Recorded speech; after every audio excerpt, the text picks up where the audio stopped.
একেবারে কাছ থেকে খালেদা জিয়ার কবর দেখার জন্য দোয়া করছেন বিএনপির নেতাকর্মীরা ও সাধারণ মানুষ। সবাই জানাচ্ছেন শ্রদ্ধা আরেকবার। অনেকে এসেছেন ঢাকার বাইরে থেকে। কবরের কাছে এসেই অনেকে কান্নায় ভেঙে পড়েন। কালকে রাত্রে ঘুম আসতে পারি নাই, সকালেও আসবো, গেট বন্ধ ছিল, আসতে পারিনি। আমরা চরফ্যাশন থেকে অনেক কষ্ট করে এসেছি, তার জানাজায় অংশগ্রহণ করেছি। আলহামদুলিল্লাহ, আজকে তার জন্য একটু দোয়া করলাম। আজকে রওনা দেব। ওনাকে এভাবে যদি নির্যাতন না করতো, হয়তো উনি আরো অনেক বেঁচে থাকতো। আল্লাহ যেন ওনাকে জান্নাতবাসী করে। দুপুর থেকেই জিয়া উদ্যানে প্রবেশ করতে থাকেন সবাই। অনেকে সেখানে বসেই কোরআন তেলাওয়াত করেন।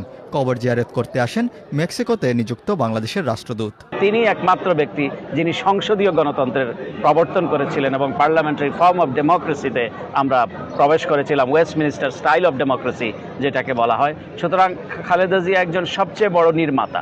এরকম একজন নেত্রীকে হারিয়ে আমরা সকলেই শোকাবিভূত। আমরা আশা করছি এই শোককে শক্তিতে পরিণত করে বাংলাদেশ সামনের দিকে এগোবে। খালেদা জিয়া মঙ্গলবার চিকিৎসাধীন অবস্থায় মারা গেলে পরের দিন বুধবার তার জানাজা ও দাফন সম্পন্ন হয়।